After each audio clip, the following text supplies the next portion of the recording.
नमो अरिहन्ताणं नमो सिद्धाणं नमो आर्याणं नमो वज्रायाणं नमो लोये सव्यसाहुनं मङ्गलं भगवान् वीरो मङ्गलं गौतमो गणी मङ्गलं कुन्दकुन्दार्यो जैनधर्मोऽस्तु मङ्गलम् सर्वमङ्गलमाङ्गल्यं सर्वकल्याणकारकं प्रदानं सर्वधर्माणां जैनं जयतु शासनं जैनं जयतु शासनं सर्वव्यापैकचिद्रूप स्वरूपाय परात्मने सोपलब्धि प्रसिद्धाय ज्ञानानंदात्मने नमः।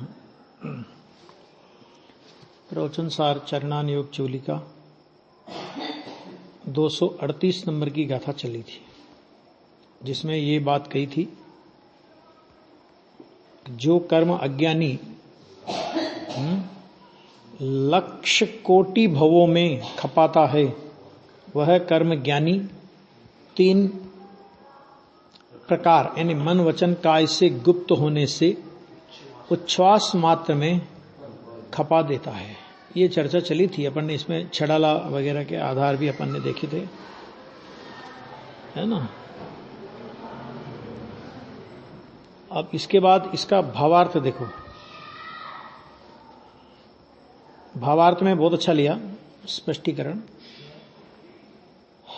अज्ञानी के क्रमशः माने वो जो समय समय खिरते हैं ना कर्म, जो निज काल पाए विधि झरना की चर्चा करी थी, तथा बाल तपादि रूप उद्यम से, क्योंकि अज्ञानी के मिथ्या दर्शन होने से, आत्मा का अज्ञान होने से सच्चा तप तो हो नहीं सकता, तो बाल तपादि रूप अज्ञान, बाल तपादि रूप उद्यम से कर्म पकते हैं और ज्ञानी के ज्ञानीपन के कारण होने वाली त्रिगुप्तता रूप प्रचंड उद्यम से कर्म पकते हैं। आया देखो, ये ज्ञानीपन माने आत्मज्ञान, तत्वार्थ सद्दान, संयत तत्व के युगपत पने के अतिशय प्रसाद से प्राप्त शुद्ध ज्ञानमय आत्म तत्व की अनुभूति, ये ज्ञानीपन का लक्षण है, बराबर। तो उसको उस कारण से कर्म खिरते हैं प्रचंड उद्यम से।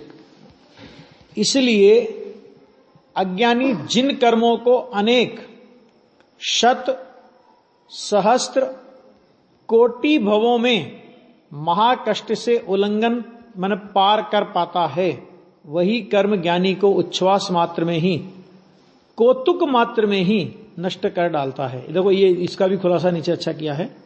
शत सहस्त्र कोटि माने 100 इंटू 1000 इंटू करोड़, इतना इन्होंने गिनती लिखी है, हैं? इतने भव हाँ लगाओ ना, 100 को 1000 से, 1000 को 100 इंटू 1000 इंटू 1 करोड़, लक्ष्य कोटि हो गया ना। तो ये कह रहे हैं शत सहस्त्र कोटि भवों में महाकष्ट से उल्लंघन कर पाता है ज्ञानी। क्या सबसे बड़ी बात, वही कर्म ज्ञानी उच्छ्वास मात्र में ही, और फिर क्या लिखा, कौतुक मात्र में। कौतुक का मतलब समझे ना, अरे तो मेरे बाएं हाथ का खेल है, एक खेल खेल में जैसे कर देता है, कौतूहल जैसा। हाँ। और अज्ञानी के वह कर्म सुख दुखादि विकार रूप परिणमन के कारण पुनः नूतन कर्म रूप संतति को छोड़ता जाता है। यह है मूल बात। तो वो जो कर्म खिरे अज्ञानी के, तो खिरे कैसे वो, कि उन कर्मों में वो सुख दुखादि विकार रूप परिणमन करता है। साता वेदनी आ गया तो मजा आ गया, असाता वेदनी आ गया तो हाय हाय हो गई, है ना, ऐसे सब समझ लेंगे। तो और उस रूप में परिणमन करता है। तो फिर क्या होता है, इसका मतलब क्या हो, देखो एक चीज और समझना बहुत जोरदार, कि सुख दुखादि विकार रूप परिणमन करने के कारण, इसका मतलब क्या होता है समझे, कि सुख दुखादि ये भोक्तापने का लक्षण है, और राग द्वेषादि रूप परिणमना, राग द्वेषादि रूप परिणमना, इसमें कर्तापना बताना है, आ गया। और सुख दुखादि में भोक्तापना बताना है। इसका मतलब क्या हुआ, कि यदि तुम कर्म के उदय को भोगोगे, कर्म के उदय को भोगोगे का मतलब क्या हुआ, कि कर्म के उदय में जुड़ोगे, कर्म के उदय में इष्ट अनिष्ट पना मानोगे, सुख दुख पना मानोगे और उसमें सुख दुखादि रूप परिणमन करोगे, वो सुख दुखादि रूप है तो राग द्वेष तो आ गया वहां पे। तो उसमें क्या होगा कि पुनः नूतन कर्म रूप संतति को छोड़ता जाता है। आ गया समझ में ना? क्यों छोड़ता जाता है? कि पुराना कर्म का उदय आया। अब पुराने कर्म का उदय आया तो हमने क्या किया? तो उस कर्म के उदय में हम जुड़े और जुड़ करके हमने नया विकार किया, मतलब साता वेदनी असाता वेदनी आदि, तो सुख दुख को भोगा, राग द्वेष आदि भी आगे अंतर्गर्भित है उसमें। तो वो सब अपन ने किया, तो वो जो कर्म उदय में आया था वो तो चला गया, वो तो गया, क्योंकि वो उदय में आने के बाद वो टिकता नहीं है, वो तो अकर्म रूप होना ही होना है। लेकिन वो अकर्म रूप कैसे हुआ? कि अपनी नई संतति को छोड़ करके अकर्म रूप हुआ, नए कर्मों को छोड़ करके अकर्म रूप हुआ। समझ आ गया कि नहीं आ गया? ऐसा। और ज्ञानी के सुख दुखादि विकार रूप परिणमन न होने से, क्या कोई भी कर्म का उदय आया तो ज्ञानी क्या करता है?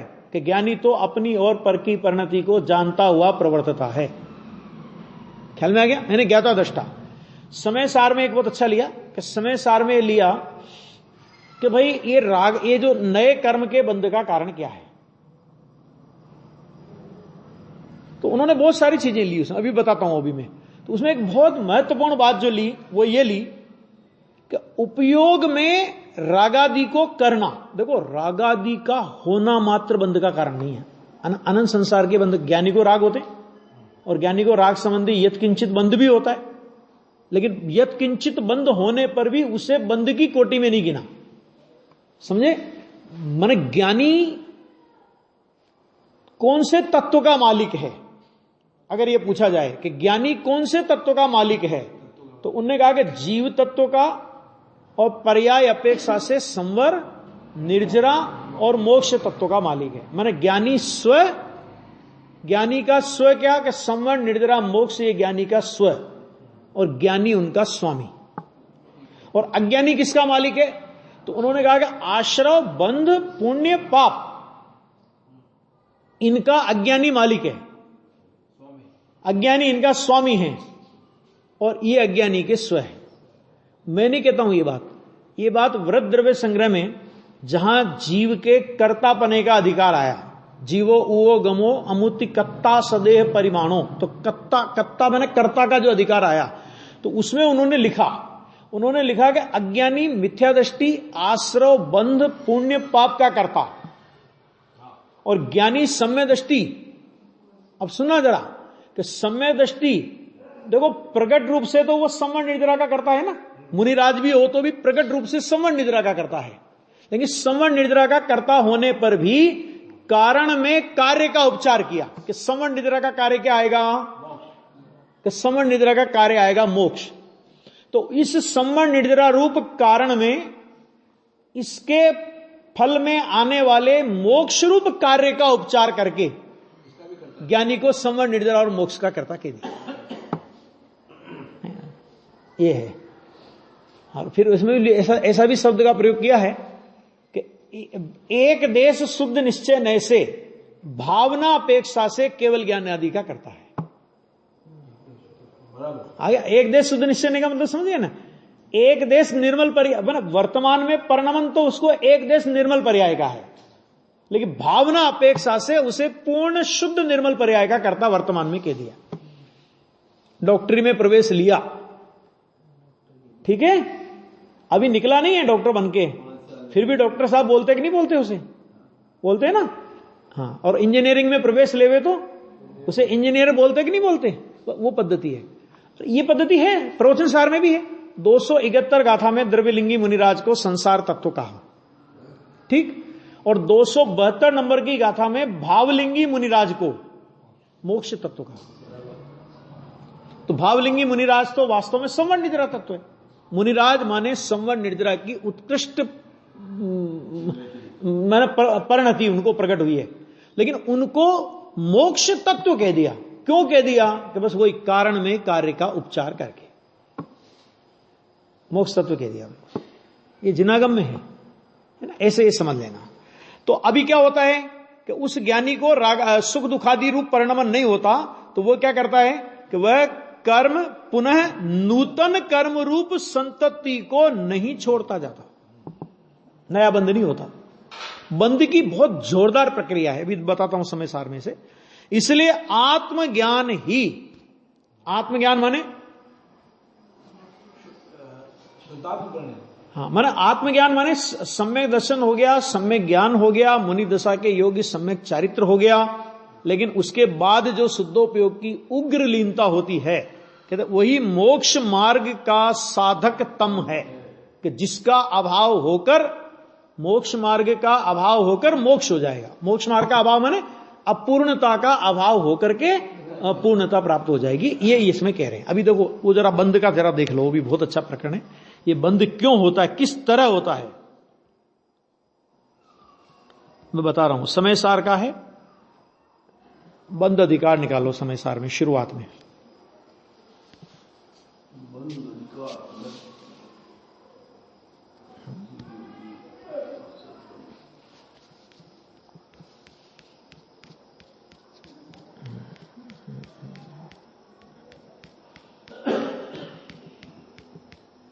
बंध अधिकार में पेज नंबर अपना समय सार में है 369 पेज 69 है ना,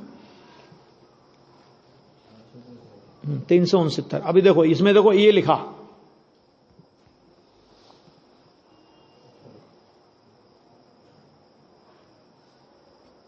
देखो बहुत अच्छी गाथा है। एक गाथा नंबर है इसमें 237 से 241 गाथा। अपन हरिगीत पढ़ लेते हैं पहले। जिस रीति कोई पुरुष मर्दन आप करके तेल का व्यायाम करता, शस्त्र से बहुरज भरे थानक खड़ा, अरुताड़ कदली बांस आदिक छिन्न भिन्न बहु करे, उपगात आप सचित अवरु अचित द्रव्यों का करे, बहुभांति के करणादि से उपयोग करते, उसही को निश्चय अपने चिंतन करो, रज बंद है किन कारणों, यो जानना निश्चय अपने चिकनाई, जो उस नर विषे रज बंद कारण सो ही है, नहीं काय चेष्टा चेष्टा विविध में वर्तता, इस भांति मिथ्या दृष्टि जो उपयोग में रागादि करता, रजही से ले पाय सो। देखो ये लास्ट में आई लाइन, उपयोग में रागादि करता, रागादि अकेले रागादि की बात नहीं ली, उपयोग में रागादि करता माने राग, उपयोग में रागादि माने रागमय अपने को अनुभव करता हो, राग रूप अपने को मानता हो, है ना। तो रज ही से ले पाए सो। अभी इसकी चर्चा करता हूं, इसके बाद आगे की ओर गाथा निकालो। इसके बाद 342 से निकालो। देखो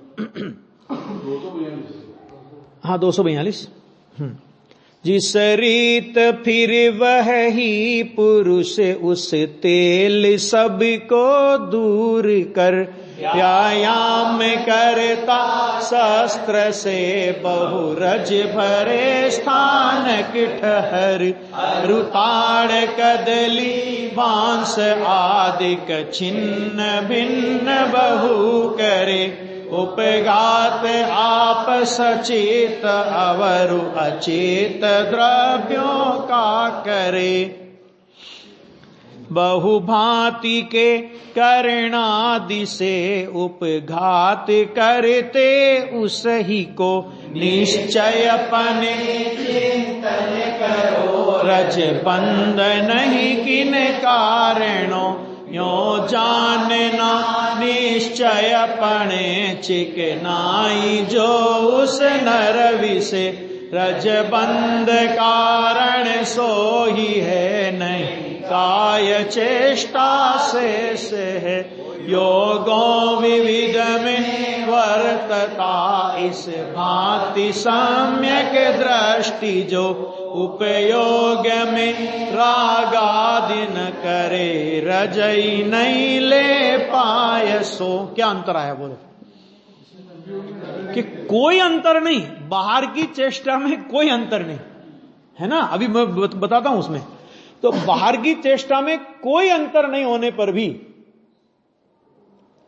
मिथ्या दृष्टि उपयोग में रागादि को करता है, इसलिए कर्म से बंधता है। और सम्य दृष्टि उपयोग में रागादि को नहीं करता, इसलिए वो बनता नहीं है। मतलब क्या हुआ? देखो एक उदाहरण से समझो इस बात को कि अभी अपने यहां तो खैर अपने को सिलेंडर भरा के लाने पड़ते हैं, लेकिन सिटीज में, बड़ी बड़ी सिटीज में क्या हो गया कि सब घर जगह, हर जगह गैस की पाइपलाइन है, और पाइपलाइन के साथ ही उसमें मीटर लगा हुआ है। ठीक, अब गैस कितनी आ रही है? भरपूर आ रही है, 24 घंटे गैस आ रही, 1 मिनट के लिए भी गैस नहीं रुक रही। लेकिन आपको बिल कितना आएगा? हैं? जितना आपने उपयोग में लिया, कितनी आ रही है उससे कोई फर्क नहीं पड़ता। आपने कितना उपयोग किया, बिजली पावर हाउस से पूरी बिजली आ रही है, समझ आ गया? पूरी बिजली आने के बाद भी हमारा बिजली का बिल कितना? कि जितना हमने बिजली का उपयोग किया उतना ना। कितना ही कर्म का उदय आवे, प्रचंड कर्म का उदय आवे, लेकिन यदि हम उस कर्म के उदय का उपयोग करें, अर्थात उसमें अपने चित्त को जोड़ें, अर्थात उपयोग में रागादि रूप परिणमन करें, तो बंधेंगे। और उपयोग में रागादि रूप परिणमन नहीं करें तो किसी भी बाह्य चेष्टा से हम बंधने वाले नहीं है। क्यों? क्योंकि बंध का कारण उपयोग में रागादि का करना है, ना कि कोई बाह्य चेष्टा। अब वो बाह्य चेष्टा कौन कौन सी, जरा वो पहली वाली गाथाओं देख लो। भी बहुत जोरदार प्रकरण है ये बंध का स्वरूप समझने के लिए। देखो, जैसे कोई पुरुष, ये पेज नंबर 370, जैसे कोई पुरुष अपने शरीर में तेल आदि स्निग्ध पदार्थ लगाकर, कौन सा पदार्थ लगाया? तेल आदि स्निग्ध माने चिकना पदार्थ लगाकर, और बहुत से रज वाले माने धूली वाले स्थान में रहकर शस्त्रों के द्वारा व्यायाम करता है, शस्त्रों के द्वारा व्यायाम करता है। मूल कुंदकुंदाचार्य की गाथा है। तथा ताड़, तमाल, केल, बांस, अशोक इत्यादि वृक्षों को छेदता है, भेदता है। उसके बाद तीसरा, सचित तथा अचित द्रव्यों का उपघात माने नाश करता है। सचित माने जीव, अचित माने कोई निर्जीव, माने कोई पुद्गल का पिंड पड़ा है, उठा के फेंक दिया, तोड़ दिया, ऐसा नाश करता है। फिर क्या कह रहे हैं? इस प्रकार नाना प्रकार के करणों द्वारा उपघात करते हुए उस पुरुष के रज का बंध माने धूलि का चिपकना वास्तव में किस कारण से होता है, यह निश्चय से विचार करो। ख्याल में आ गया? ये निश्चय से विचार करो। तो उसका उत्तर दिया कि उस पुरुष में जो वह तेल आदि की चिकनाहट है, ये सारी क्रियाएं कर रहा हो, लेकिन तेल की चिकनाहट नहीं होवे तो नहीं बनेगा, है ना। तेल आदि की चिकनाहट है, उससे उसे रज का बंध होता है, ऐसा निश्चय जानना चाहिए। शेष शारीरिक चेष्टाओं से नहीं होता। क्यों नहीं होता? क्योंकि शारीरिक चेष्टाएं पुद्गल की है। तो पुद्गल की चेष्टा से आत्मा को बंध हो, ये कहां का न्याय है? हम जो जितना भी हम मूल्यांकन करते हैं, पुण्य का मूल्यांकन करें, पाप का मूल्यांकन करें, धर्म का मूल्यांकन करें, हम काय के आधार पे करते बताओ जरा? केवल मात्र शरीर की चेष्टा के आधार पर हम लोग किसी को पापी कह देते हैं, किसी को पुण्यात्मा कह देते हैं और किसी को धर्मात्मा कह देते हैं। और जैन दर्शन ये कहता है कि शारीरिक चेष्टाओं से बंध का दूर दूर का भी संबंध नहीं है, क्योंकि ये जो क्रियाएं बता रहे हैं, इन्हीं क्रियाओं में तेल का मर्दन किया हुआ पुरुष धूली से बंधता है, मैंने उसको धूली चिपकती है, और यही क्रियाएं करता हो उसी धूली वाले स्थान में रह करके, ख्याल में आ गया। लेकिन तेल की चिकनाई नहीं है तो उसे धूल का बंध नहीं होता। बराबर समझ में आ रहा है?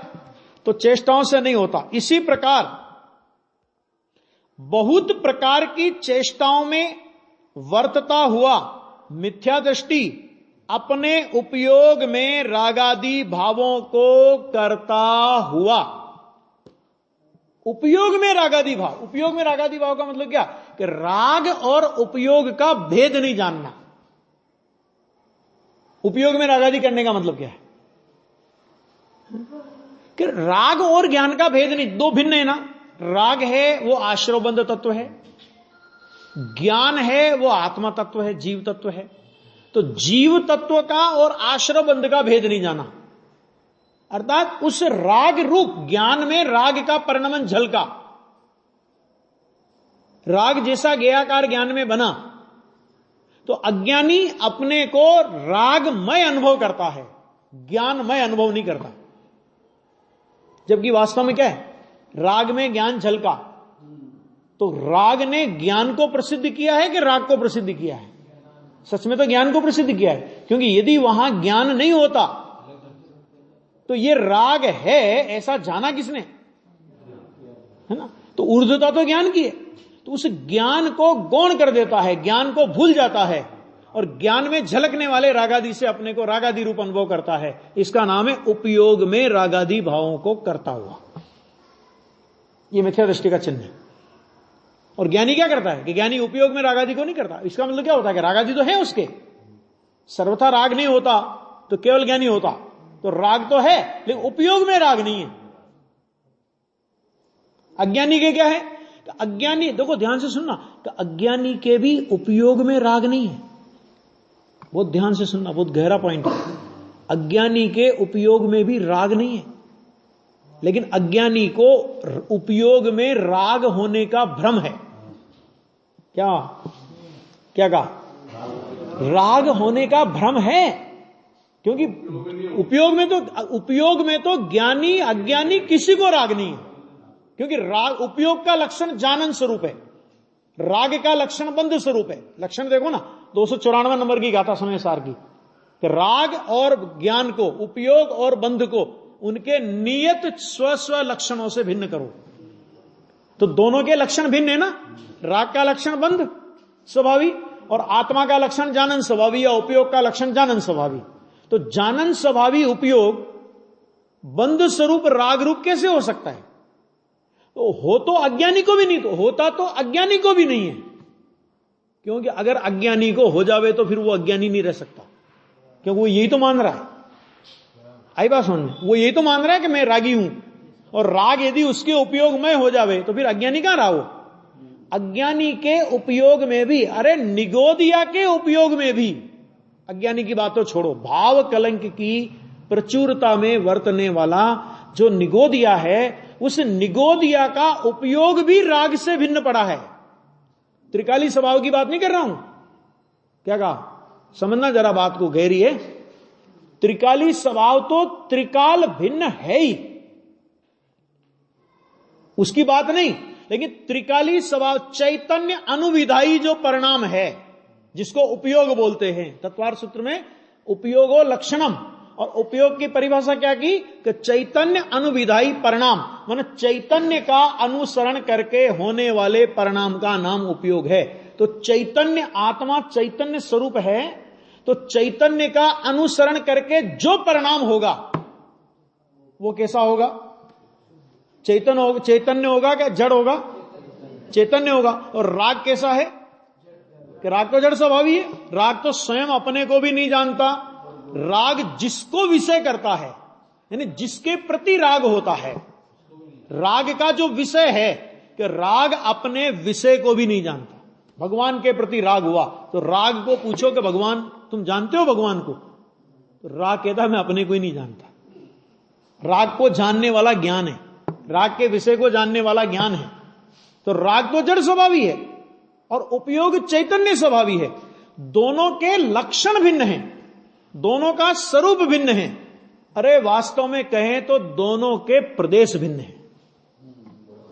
उपयोग में उपयोग है, राग में राग है, क्रोध में क्रोध है। बोला कि नहीं बोला है ना? आत्मा के तो अभी देखो, तो अब हुआ क्या कि अज्ञानी को उपयोग में राग होने का भ्रम हुआ, या यूं कहो कि जिसे उपयोग में राग होने का या उपयोग रागी होने का, उपयोग में राग की झलक होने से मैं रागी हूं, ऐसा जिसे भ्रम हुआ उसका नाम अज्ञानी। और जो उपयोग और राग की भिन्नता को जानता है उसका नाम क्या है? ज्ञानी। तो जो भिन्नता नहीं जानता तो उसने उपयोग को राग में किया। मैंने क्या लिखा? रागादि भावों को उपयोग में रागादि भावों को करता हुआ, मन उपयोग में वो राग रूप अपने को अनुभव करता है, इसका नाम है उपयोग में रागादि भावों को करता हुआ। और ये लक्षण है मिथ्या दृष्टि का। ज्ञानी को भी राग होता है, भूमिका है, लेकिन राग होने पर भी ज्ञानी को उपयोग में राग का प्रतिभास होने पर भी जो ये प्रतिभास है वह मैं हूं, और जो ये राग है कि ये मैं नहीं हूं। इस तरह भेद विज्ञान में प्रवीण है वो। आ गया ना? ये है इसमें। तो वो राग होने पर भी उस राग का ज्ञाता हो गया, वो समझ आ गया? राग को उपयोग से पृथक जानता है, राग को उपयोग में मिलाता नहीं है। और मिलाने पर मिलाता तो अज्ञानी भी नहीं है, क्योंकि मिला सकता ही नहीं है।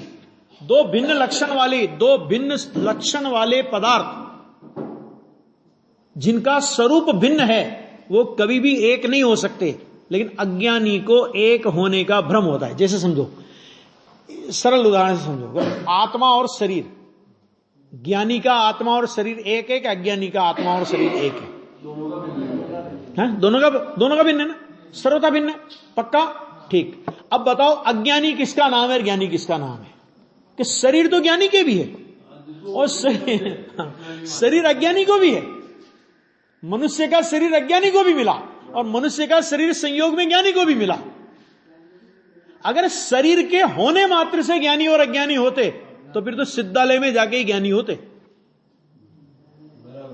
हुआ क्या कि शरीर होने पर भी जिसे मैं शरीर हूं, मैं मनुष्य हूं, ऐसा भाषित नहीं होता, वो ज्ञानी है। और शरीर के संयोग होने से जिसे मैं मनुष्य हूं ऐसा भाषित होता है, उसका नाम अज्ञानी है। शरीर के होने और नहीं होने से ज्ञानी अज्ञानी का कोई माप नहीं है।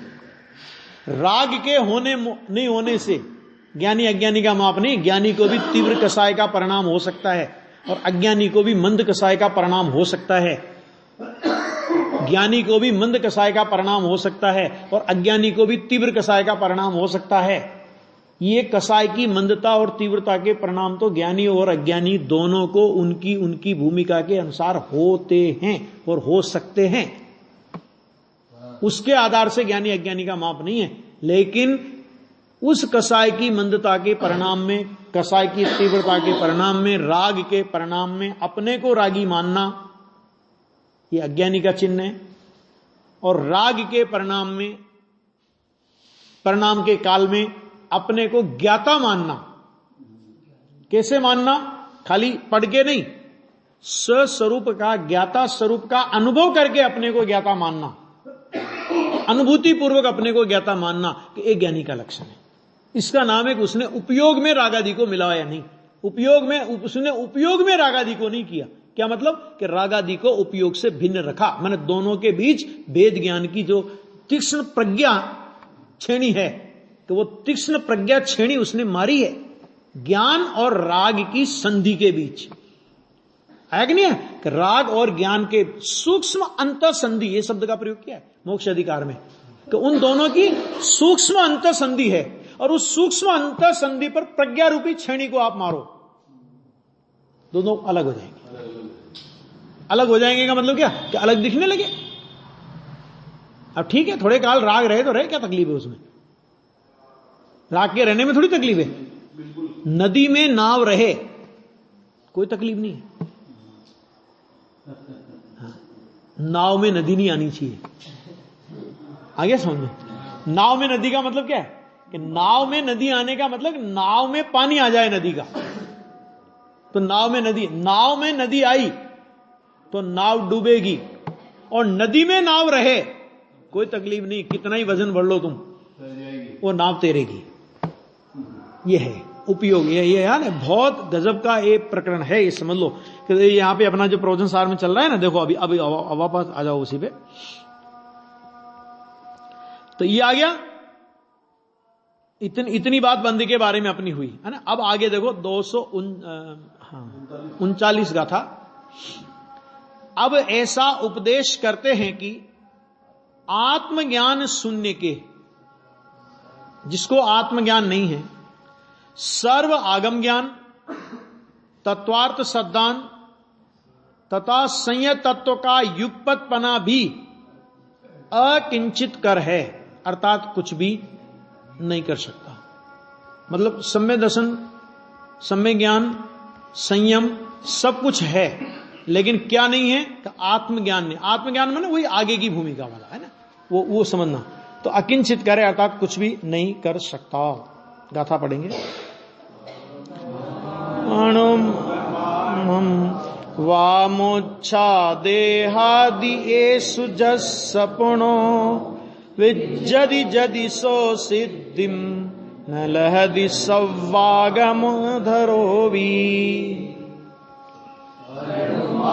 त्रिवीरौर्छातनो सद्भाव जो देहादि के त्यो सर्व आगम धर भलेपण नव लहे सिद्धत्वने।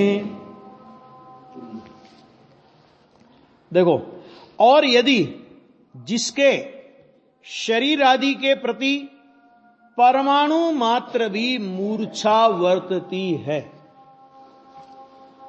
परमाणु मात्र भी मूर्छा वर्तती हो, तो वह भले ही सर्वागम का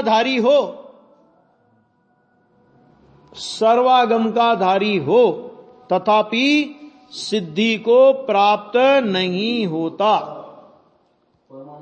परमाणु मात्र भी राग, मतलब राग का तो देखो, जैसे धर्म का प्रारंभ होने में मिथ्यात्व बेरी का अंश भी बुरा है।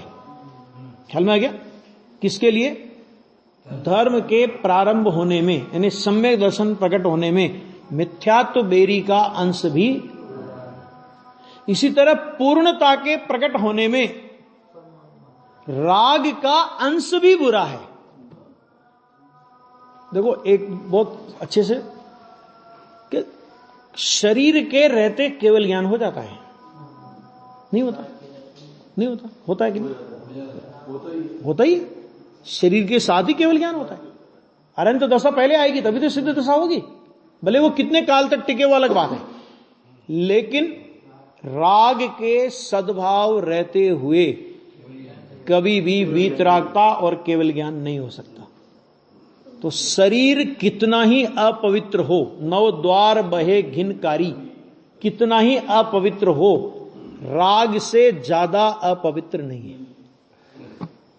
राग उससे ज्यादा अपवित्र हुआ ना, पूर्णता को नहीं प्राप्त करा सकता वो। अब राग में दो भेद डालो कि शुभ राग के रहते हुए मुनि, केवल ज्ञान तो नहीं होगा लेकिन मुनिपना होने में कोई तकलीफ नहीं है, ठीक है। और अशुभ राग के रहते हुए मुनिपना होगा कि नहीं होगा? नहीं होगा ना। तो शुभ राग अपवित्र है, उससे ज्यादा अपवित्र अशुभ राग है, ठीक। अब शुभ और अशुभ राग के रहते हुए भले मुनिपना नहीं, माने अशुभ राग के रहते हुए भले मुनिपना नहीं होवे, लेकिन श्रावक दशा और सम्य दर्शन होने में कोई तकलीफ नहीं है, वो हो सकता है। लेकिन राग में अपनापन, राग में एकत्व, राग में धर्म, राग में उपादेय बुद्धि, राग में भेद बुद्धि। कौन सी भेद बुद्धि? कि ये राग अच्छा है और ये राग बुरा है।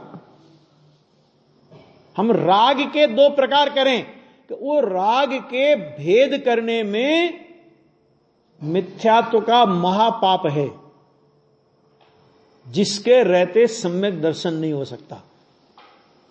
श्रावक दशा की बात, मुनि दशा की बात, अरहंत दशा की बात, सिद्ध दशा की बात, वो तो बहुत दूर है। इसका मतलब क्या हुआ? कि राग से भी ज्यादा अपवित्र अथवा खतरनाक राग में एकत्व बुद्धि है। इसलिए पहले राग नहीं टूटता, पहले राग में एकत्व टूटता है। राग में एकत्व टूटने पर फिर आगे आगे क्रम क्रम से राग टूटता है। राग में एकत्व बुद्धि किसको टूटती है? कि जिसको स्वभाव में एकत्व बुद्धि आती है। ऐसा नहीं कि राग में एकत्व बुद्धि तोड़ो, राग से एकत्व तोड़ो। अरे एकत्व तोड़ो, लाओ कहां? कहीं तो रहेगा ना वो एकत्व, तो कहीं तो रहेगा। एकत्व में श्रद्धा गुण का परिणाम है ना वो, तो कहीं न कहीं तो एकत्व रहेगा। तो राग से तोड़ो तो किधर करो, वो तो बताओ उसको। आ गया है ना? तो ये क्रम है। अब यहां पर आचार्य भगवान क्या कह रहे हैं कि और यदि जिसके शरीर आदि के प्रति परमाणु मात्र भी, परमाणु मात्र माने रंच मात्र भी, अंश मात्र, परमाणु का मतलब यहां वो पुद्गल परमाणु नहीं है, परमाणु मात्र माने अंश मात्र भी, उसका कण भी अगर रहता है, परमाणु मात्र भी मूर्छा वर्तती हो तो वह भले ही सर्वागम का धारी हो तथापि सिद्धि को प्राप्त नहीं होता।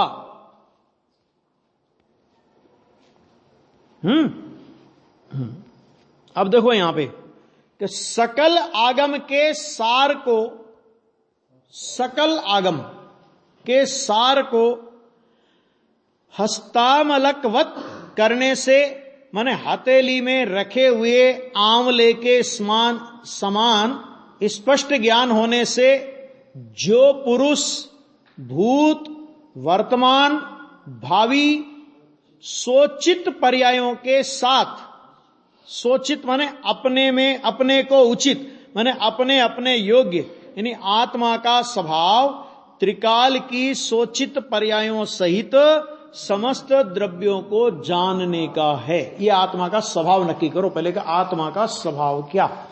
आत्मा का स्वभाव ये क्या है? आत्मा का स्वभाव कि त्रिकाल की सोचित पर्याय, अपने उचित, अपने को योग्य, ऐसी त्रिकाल की सोचित पर्यायों सहित समस्त द्रव्यों को जानना, ये आत्मा के ज्ञान का स्वभाव है। आत्मा का स्वभाव है मैंने ज्ञान का स्वभाव, मैंने आत्मा का स्वभाव है। ये आत्मा का जानना, वो का स्वभाव, आत्मा का ऐसा स्वभाव है ना। जो ये हो गया ना सोचित पर्यायों के साथ अशेष। अशेष का मतलब क्या होता है? कुछ भी बाकी रखे बिना। अशेष का मतलब क्या होता है? कुछ बाकी रखे बिना। अशेष द्रव्य समूह को, अपने को अलग रखा और अशेष द्रव्य समूह ये अलग अलग क्यों रखे? एक में क्यों नहीं ले लिया? एक एक बिंदु पे विचार तो करना पड़ेगा कि ये कह देते ना कि अपने और सब द्रव्यों को, यूं क्यों नहीं कहा? अपने को अलग रखा और उसके बाद कहा कि अशेष द्रव्य समूहों को। ऐसा क्यों लिया? दोनों को एक ही साथ क्यों नहीं मिलाया? कारण है, बहुत बड़ा कारण है। देखो, अपने द्रव्य गुण पर्याय को आत्मा जानता है तो अपने द्रव्य गुण पर्याय के साथ में तन्मय होकर के जानता है।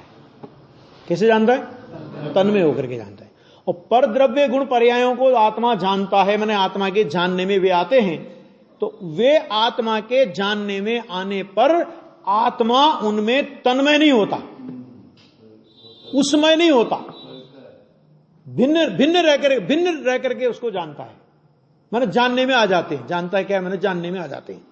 एक बात, क्योंकि तन्मय होकर के जानना, अभी ध्यान से सुनना, नियम सार का है ये प्रकरण, शुद्धोपयोग अधिकार का, कि तन्मय होकर के जानना उसको निश्चय से जानना कहते हैं। और जिसको तन्मय होकर के नहीं जाने लेकिन जानने में आवे, लेकिन जिसमें आत्मा की तन्मयता नहीं है। क्यों नहीं है? क्योंकि द्रव्य क्षेत्र काल भाव भिन्न भिन्न है। ठीक है, वो जो सारा विश्व ज्ञान में जानने में आता है, उस विश्व के अपनी आत्मा के अलावा पूरे विश्व के द्रव्य, गुण, पर्याय, प्रदेश, अविभागी, प्रतिच्छेद ज्ञान की पर्याय में आते नहीं। ज्ञान की पर्याय उनमें जाती नहीं, और ज्ञान की पर्याय में उन सब का जानना ना हो ऐसा कभी होता नहीं। ऐसा होने पर भी क्योंकि वो पर है, और पर के साथ तन्मयता का कोई व्यवहार नहीं बन सकता। समझ में आ गया? आ गया? तो इसलिए उनको जानना वो व्यवहार है। बात समझ आ गई? इसका मतलब क्या हुआ कि आत्मा अपने को कभी भी व्यवहार से नहीं जानता। ध्यान से सुनना, आत्मा अपने को कभी भी व्यवहार से नहीं जानता, और आत्मा विश्व को कभी भी निश्चय से नहीं जानता। स्वपर प्रकाशक स्वभाव निश्चय है। फिर ध्यान से सुनना जरा भी, ये शुद्धोपयोग अधिकार जब पढ़ोगे ना नियम सार का, तब उसमें बहुत गुरुदेव ने भी खोला है और आचार्य देव ने तो बड़ी मस्ती की है उसमें। क्या कि स्वपर प्रकाशक स्वभाव निश्चय। क्यों स्वभाव निश्चय? क्योंकि स्वपर प्रकाशक स्वभाव, स्वभाव है ना वो, तो स्वभाव किसका नाम है? स्वभाव पर निरपेक्ष का नाम है। जो पर निरपेक्ष हो, जो सहज हो, जिसमें पर की कोई अपेक्षा नहीं आती, ऐसा स्वभाव। तो भले हमने स्वपर प्रकाशक बोला, लेकिन स्वपर प्रकाशक बोलने पर भी उस स्वपर प्रकाशक स्वभाव में पर की अपेक्षा नहीं है। वो ज्ञान का निरपेक्ष स्वभाव है। तो स्वपर प्रकाशक स्वभाव निश्चय एक। अभी हम कहेंगे पर को जाना, तो पर को जाना तो हमने उधर लक्ष्य दिया ना, पर को जाना। तो पर को जाना, तो आचार्य भगवान कहते हैं कि पर द्रव्य गुण पर्याय में आत्मा तन्मय नहीं होता, और जिसमें तन्मय हुए बिना जानना हो जावे, उस जानने का नाम व्यवहार है। क्या अपेक्षा है? देखो फिर से सुनना, बहुत बारीकी है। जानना व्यवहार नहीं है। फिर ध्यान से सुनना, जानना व्यवहार नहीं है, क्योंकि जानना ज्ञान का निश्चय स्वभाव है, और स्वभाव कभी भी व्यवहार नहीं होता। स्वभाव कभी भी व्यवहार नहीं होता। फिर भी हमने उस स्वभाव में पर की अपेक्षा लगा दी। स्वपर प्रकाशक स्वभाव तो निश्चय है, क्योंकि स्वपर प्रकाशक ज्ञान का स्वभाव है, और ज्ञान का स्वभाव ज्ञान में होता है, ज्ञान से बाहर नहीं होता। जिसके लिए गुरुदेव श्री ने एक बहुत अच्छे शब्द का प्रयोग किया प्रवचन में कि स्वपर प्रकाशक रूप स्व प्रकाशक है वो। हाँ, ये तो ऐसा मर्म है। अब हमने उसमें अब क्योंकि देखो वक्तुर अभिप्राय नया, कि वक्ता के अभिप्राय को नहीं कहते हैं, तो हमने उसमें अपेक्षा लगाई पर को जानता है। तो पर की ओर से ज्ञान के स्वभाव को हमने देखा, पर की ओर से जानने को देखा, तो कहते हैं ज्ञान पर में तन में होता है क्या? कि नहीं होता। कि नहीं होता, तो पर को जानना व्यवहार, पर को जानना व्यवहार। और आत्मा में कभी भी अतन्मय रह करके आत्मा को नहीं जानता। क्या कहा? आत्मा को कभी भी अतन्मय रह करके नहीं जानता, तन्मय रह करके जानता है, उसमय होकर के रह करके जानता है। इसलिए आत्मा का अपने को जानना, माने स्व को जानना, वो निश्चय। इसलिए नियम सार में लिखा, केवली भगवान निश्चय से आत्मा को ही जानते हैं, लोकालोक को नहीं। यदि कोई ऐसा निश्चय मार्ग में आकर के कहे तो क्या दूषण है? कि कोई दूषण नहीं है। फिर दूसरी गाथा ली उन्होंने कि केवली भगवान व्यवहार से लोकालोक को ही जानते हैं, आत्मा को नहीं ही जानते। ही लगाया वहां पे, आत्मा को नहीं ही जानते। यदि कोई ऐसा व्यवहार मार्ग में आकर के कहे तो क्या दोष है? उन्होंने कहा कोई दोष नहीं है। क्यों नहीं है? क्योंकि आत्मा को कभी भी व्यवहार से नहीं जानते और लोकालोक को कभी भी निश्चय से नहीं जानते, और जानना कभी व्यवहार नहीं होता। जानने में निश्चय व्यवहार का क्या मतलब? हाँ, जानना तो स्वभाव बोला ना, जानने में क्या लगा रहे हैं? जानने में आपका एंगल क्या है, नए वहां एंगल के हिसाब से नहीं लगते। आ गया स्वपर प्रकाशक स्वभाव, तो स्वपर प्रकाशक स्वभाव में पर आया कि नहीं आया? स्वपर प्रकाशक स्वभाव आया नहीं, लेकिन स्वपर प्रकाशक स्वभाव निश्चय। क्यों? क्योंकि स्वपर प्रकाशक स्वभाव ज्ञान का है। आया स्वपर अरे गजब की बात तो यह है कि जैसे देखो अभी सुनो, जैसे ज्ञान की पर्याय में लोकालोक नहीं आता और लोकालोक का ज्ञान होता है, आगे बढ़ो, ज्ञान की पर्याय में ज्ञायक नहीं आता और ज्ञायक का ज्ञान होता है। वो तो ज्ञायक जानने की पद्धति थोड़ी बदलेगा ज्ञान अपनी, दोनों के एक हाँ जी, हाँ जान रहा है, उसमें तो स्वपर का वेद ही नहीं है, वो अलग है। इसीलिए तो कह दिया स्वपर प्रकाशक रूप स्व प्रकाशक, जानना है वहां तो। अब जानना जानना जानना जानना, अब जानने में प्रकार पड़ते हैं। स्वपर का प्रकाशन ज्ञान में होता है। देखो स्वपर प्रकाशक स्वभाव कहा, अभी वही बात करी ना कि स्वपर प्रकाशक स्वभाव, तो स्वभाव किसमें है? ये स्वभाव किसमें होगा? कि स्वभाव जो स्वभाववान होगा उसका स्वभाव होगा ना। तो स्वभाववान क्या है यहां पे? ज्ञान, क्योंकि ज्ञान का स्वभाव कह रहे हो आप, तो स्वभाववान कौन हुआ? ज्ञान यानी आत्मा, स्थूल रूप से बोलो तो आत्मा, ठीक है। तो ज्ञान हुआ स्वभाववान और ज्ञान हुआ उसका स्वभाव, ठीक है। अब स्वभाव कैसा है? कि जिसमें स्वपर का प्रतिभासन हो रहा है, ऐसा स्वभाव है। तो स्वपर का प्रतिभासन होना यह ज्ञान का निश्चय स्वभाव है। क्यों? क्योंकि यह ज्ञान का स्वभाव ज्ञान से बाहर नहीं है। ज्ञान से बाहर नहीं है माने यह ज्ञान का स्वपर प्रकाशक स्वभाव ज्ञान है, ज्ञान के अलावा कुछ नहीं है। तो ज्ञान ज्ञान के लिए स्व हुआ, इसलिए स्वपर प्रकाशक रूप स्व प्रकाशक है ज्ञान। आया? अब उसी ज्ञान में हमने अपेक्षा लगाई। स्वपर प्रकाशक स्वभाव तो निश्चय, और उसी ज्ञान में हमने पर प्रकाश, पर की अपेक्षा लगा दी। अपेक्षा लगी पर की, पर गयाकार की अपेक्षा, पर जैसे गयाकार, पर जैसे गयाकार, पर जैसे गयाकार, समझ आ गया? तो अपेक्षा लगने से वही ज्ञान पर का जानना व्यवहार हो गया। और जब पर का जानना व्यवहार हो गया, क्यों हो गया? कि तुम पर में तन्मय होते हो क्या? तो वो तन्मय होते हो क्या? तो तन्मय होते हो तो उस पर की बात है जो आत्मा के ज्ञान पर्याय के बाहर जो पर है, वो अतन्मय की बात उस पर्याय, उस पर के लिए है। और ज्ञान पर्याय में जो स्वपर प्रकाशक रूप स्वभाव है, तो ज्ञान अपने ज्ञान में तो तन्मय है